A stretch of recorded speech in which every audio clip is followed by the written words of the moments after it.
Hello everyone and welcome to Study IQ. मेरा नाम है Rishabh and I am your economics option faculty है, you know me. ठीक है, तो आज हम एक और इम्पॉर्टेंट टॉपिक के ऊपर बात करते हैं क्योंकि विश्व भर में इसकी चर्चा बहुत ज़्यादा है और समझते हैं कि कैसे इकोनॉमिक्स आपको सुपर पावर बना सकती है या एक अंडरडॉग बना सकती है। तो आज का टॉपिक है हमारा that how China is destroying its economy in trade war because the ego clash of two global leaders is causing trade wars.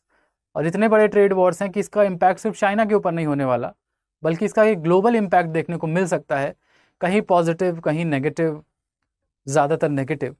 और कैसे ये ट्रेड वॉर चाइना की एक्सपोर्ट डिपेंडेंट इकोनॉमी के लिए बहुत बड़ा खतरा हो सकती है। और ये ट्रेड वॉर कैसे शुरू हुआ, पहले वो समझते हैं कि हुआ क्या। इम्पैक्ट तो हम लोग पढ़ेंगे, बट हुआ क्या पहले वो समझते हैं। तो हुआ ये कि यूएस में जब अभी सत्ता परिवर्तन हुआ है and Donald Trump is now the new president of the United states, तो उन्होंने पहले फरवरी में 10% टैरिफ लगाया। टैरिफ समझते हो ना, कि अगर आप, जैसे हम इंडिया है वो यूएस है, वो मेरे ऊपर 10% टैरिफ लगाया तो हमारी 100 रुपए की चीज़ वहाँ अब 110 रुपए की पड़ेगी। Why? Because to import that 100 rupee thing to US you will have to pay 10% tax to the US government. Import duty होती है ना, उसी को हम टैरिफ बोलते हैं। ठीक, 10%। तो ये 10% टैरिफ लगा फरवरी में चाइना के ऊपर कि China is exporting some drug related chemicals जिसको हम फेंटानिल बोलते हैं।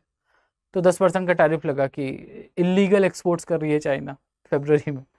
उसके बाद मार्च में सबके ऊपर, है ना, एक इक्वलाइजेशन टैरिफ लगा था 10%, यूएस ने लगाया कि सबके ऊपर 10-10% लगेगा। Any imports coming to US, any imports coming to US will have a 10% import duty.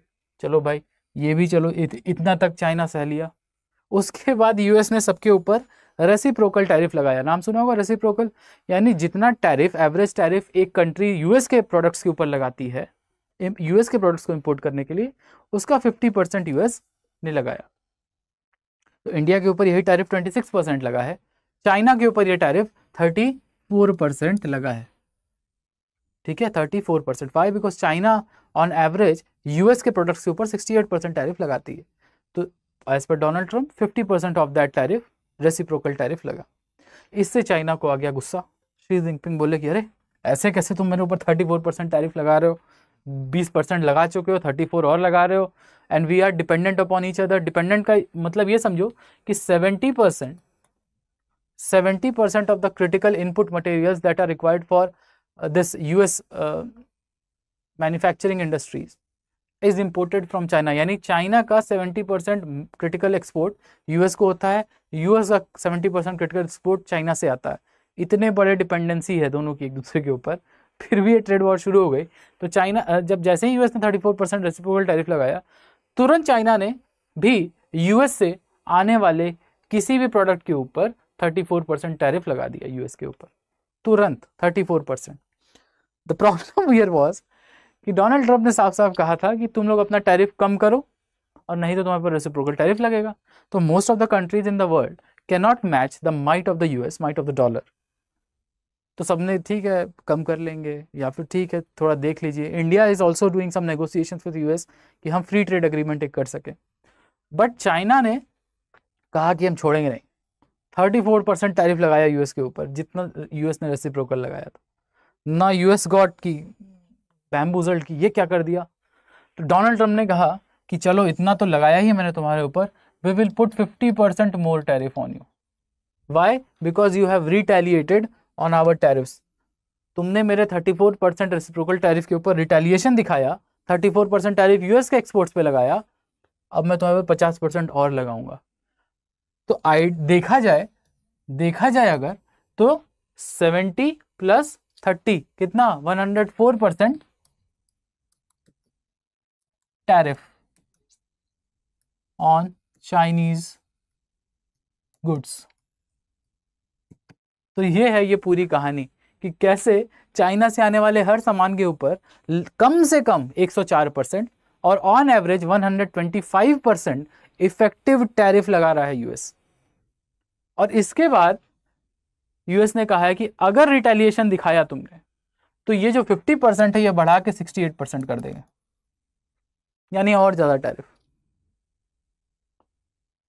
ठीक है, तो यहाँ से शुरू होती है हमारी ट्रेड वॉर की कहानी। अब 104% टैरिफ का ये मतलब समझो कि $100 की कोई चीज़ है जो चाइना से एक्सपोर्ट हो रही है यूएस में, वो यूएस में आके $205 की हो जा रही है, यानी डबल से भी ज़्यादा।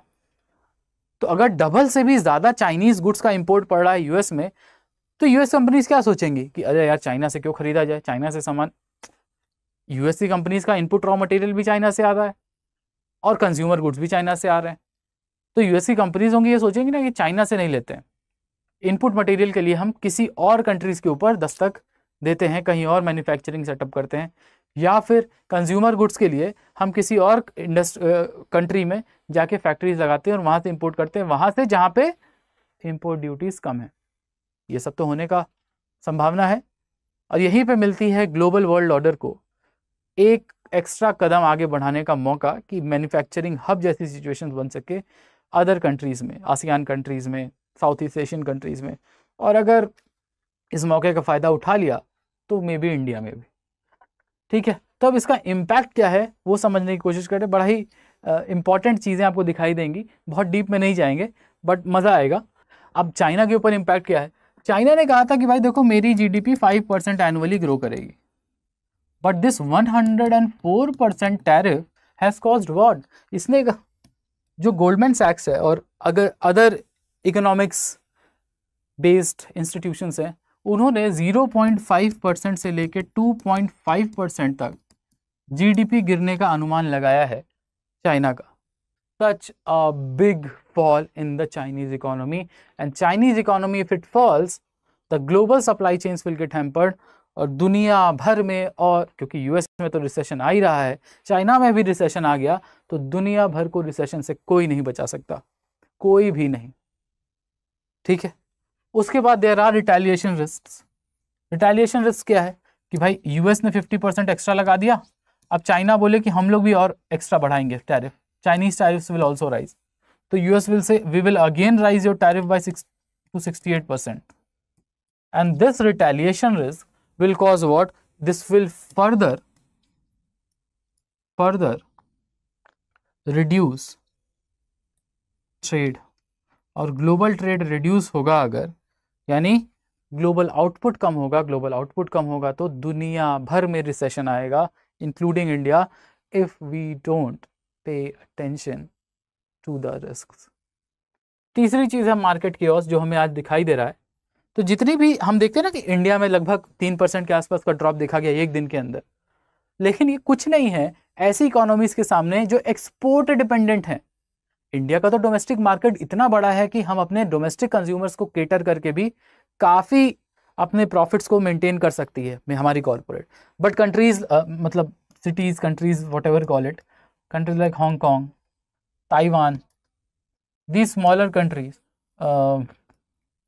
let's say Singapore, ये जो छोटी छोटी कंट्रीज हैं ये सारी हमारी एक्सपोर्ट डिपेंडेंट कंट्रीज हैं, यानी इनका ज़्यादा बड़ा मार्केट ग्लोबल मार्केट है। ग्लोबल रिसेशन आएगा तो इनके प्रोडक्ट को पूछेगा कौन। और ये रिटेलिएशन टैरिफ की वजह से जो पिछले 1-2 दिन में हुआ है, हांगकांग की मार्केट 14% से नीचे गई है। 14% इज अ बिग नंबर, क्योंकि अगर 20% से नीचे गई ओवरऑल अपने ग्लोबल हाइज से, ठीक है, ऑल टाइम हाइज से 20% से ज्यादा अगर नीचे गई मार्केट, तो उसको हम लोग बोलते हैं the official announcement of recession. 14% एक दिन में जा चुकी है नीचे हांगकांग की market, that is, and Chinese markets are dependent upon Hong Kong stock exchange. And the global fallout means the global supply chain disruptions. ठीक है, ग्लोबल रिसेशन, अगर चाइनीज इकोनॉमी और अमेरिकन इकोनॉमी दोनों में रिसेशन आया तो global recession will be there, and फिर आपको इतने स्टिमुलस देने पड़ेंगे डोमेस्टिक इकोनॉमीज को एक बार फिर से आगे बढ़ाने के लिए, and there will be so much distrust in global economy that will hamper the globalisation. सब कोई अपने प्रोटेक्शनिज्म की तरफ दौड़ेगा और जो ग्लोबलाइजेशन के फायदे दिखाई दिए हैं वो कम होते जाएंगे। अब हम समझते हैं ग्लोबल रिस्क्स और स्लो डाउन, यानी ग्लोबली क्या प्रॉब्लम आएगी, तो आएगी नहीं आएगी, क्या आएगी, फायदा क्या मिलेगा, वो सब कुछ। तो सप्लाई चेन शिफ्ट करने की कोशिश करेंगी चाइनीज कंपनीज। Chinese companies. और सबसे इंपॉर्टेंट मार्केट जहां वो सप्लाई चेन शिफ्ट कर सकती हैं वो क्या है? ASEAN market. एशियान मतलब वो 10 कंट्री साउथ ईस्ट एशिया की 10 कंट्रीज, जैसे Malaysia, Indonesia, Cambodia, Laos, Philippines, ये सब जो कंट्रीज है वहां पे चाइनीज कंपनीज अपने आप को शिफ्ट करने की कोशिश करेंगी, डाइवर्सिफाई करने की कोशिश करेंगी। Why? To beat the US tariffs. अब अगर चाइना से मैन्युफैक्चरिंग यूनिट्स ही बाहर जाने लगे और चाइना ही हमारा मैन्युफैक्चरिंग हब है, again a dent in the Chinese economic story, क्योंकि वहां पे ऑलरेडी रियल स्टेट रिसेशन आ चुका है और जो $1 ट्रिलियन का सरप्लस था चाइनीज इकोनॉमी के पास, एक्सपोर्ट सरप्लस, सोच के देखो, वो यहां से डेंट शुरू होगा। क्यों? क्योंकि मैन्युफैक्चरिंग यूनिट्स उठ के चाइना से बाहर जाना शुरू करेंगी और this will be the opportunity for India to grab it, कि दोनों हाथ खोल के सब मैन्युफैक्चरिंग यूनिट्स को अपने पास बुलाओ, do reforms so that India can become a manufacturing hub. But कैसे सोचती है भारत की सरकार, वो बात की बात है। Strategic sector vulnerability can be there. अब सोच के देखो कि दुनिया भर में 75% of EV dependence is on China.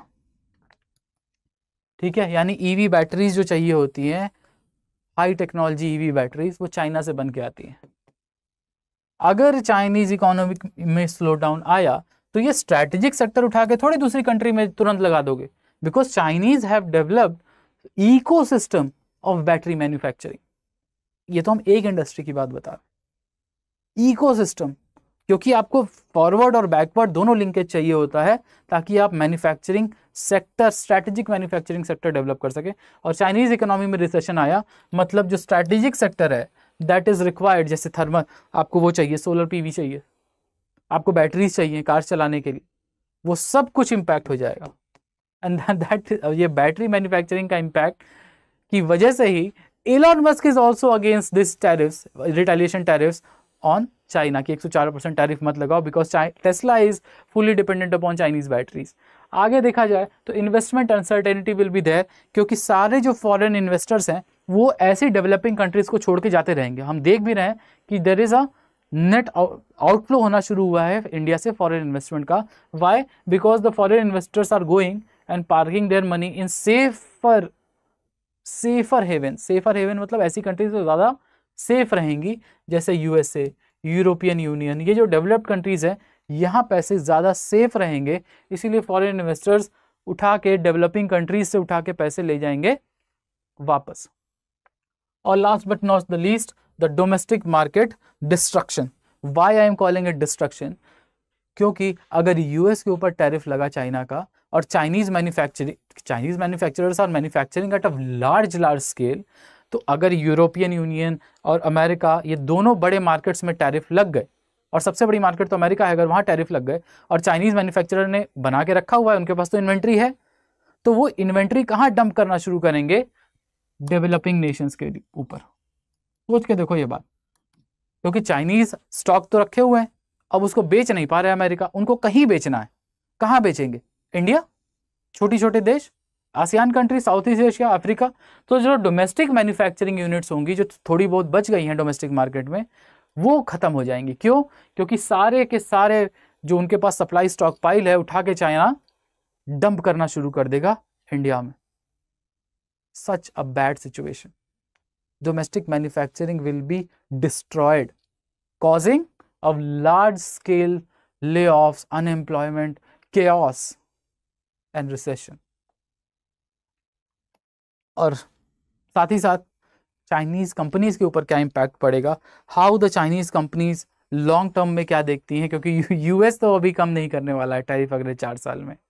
ठीक है, तो चाइनीज कंपनी अपने प्रोडक्शन को ओवरसीज शिफ्ट करना चाहेंगी, but remember one thing that Chinese companies के ऊपर कंट्रीज भरोसा नहीं करती हैं, because most of the Chinese companies have their servers in China and are controlled by the Chinese Communist Party. That is a problem, कि इतना आसान नहीं होगा प्रोडक्शन को ओवरसीज शिफ्ट करना चाइनीज कंपनीज के लिए in such a short time, because of lack of trust in Chinese companies.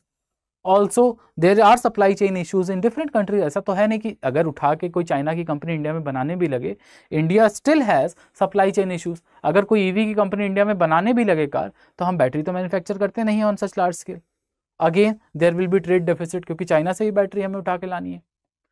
Chinese will do such things just to bypass what? The US tariff. कि हम किसी तरह ये दिखा दें कि हमारी कार इंडिया से यूएस जा रही है तो हमें सिर्फ 26% टैरिफ लगेगा, बट उससे इंडिया का कोई फायदा नहीं होगा। And due to lack of trust in Chinese companies, उनके लिए आसान भी नहीं होगा, again causing a great slow down in Chinese economy, जो ऑलरेडी कम ग्रोथ रेट से सफर कर रही है। Again there will be inventory stockpile, क्योंकि बहुत सारा इन्वेंट्री हो जाएगा, क्योंकि ऐसा तो है नहीं कि जो है चाइनीज़ कंपनीज ने अचानक से बनाना बंद कर देंगी, ऐसा तो कर नहीं सकते कि अचानक से सप्लाई रोक दिया, नहीं तो चाइना में अनएम्प्लॉयमेंट आ जाएगा। अगर आप सप्लाई अचानक रोक दिए तो आपको वर्कर्स की ज़रूरत ही नहीं है, वहाँ आ गया क्या, ठीक। उसके बाद प्राइस नेगोशिएशन, चाइनीज़ कंपनीज क्या चाहेंगे कि हम प्राइस नेगोशिएट करें, किसके साथ? यूएस के साथ बैठ के, कि ऐसा करो कि ठीक है चाइना के ऊपर लगाओ टैरिफ, बट हमारी कंपनीज को थोड़ा सा रहम कर दो। Again causing a problem because US will not bust down. और ऑटोमेशन और लीन मैन्युफैक्चरिंग की तरफ इंडस्ट्रीज जाना चाहेंगी, और ऑटोमेशन मतलब एआई का यूज़, लेस वर्कर, और मालूम ही हो कि इंडिया और चाइना दोनों ही लेबर अबंडेंट कंट्रीज हैं, तो जितना ऑटोमेशन होगा उतना ज़्यादा एम्प्लॉयमेंट कम होते जाएगी। Again causing a slow down in China because of demand will decrease with decrease in income and savings in China. और डिटेल्स चाहिए या पीडीएफ चाहिए सेशन का, तो join me on Telegram here, please join it. यहाँ पे हम लोग बातचीत कर सकते हैं, PDF value add material share करते हैं, और you can write to me on Instagram for more discounts. और साथ ही साथ बता दूँ, just use the code HS Live। और अगर आपको और ज़्यादा डिस्काउंट चाहिए तो you can write to me your queries on rishabh.singh@studiiq.com। Okay, thank you everyone, bye bye, have a good day.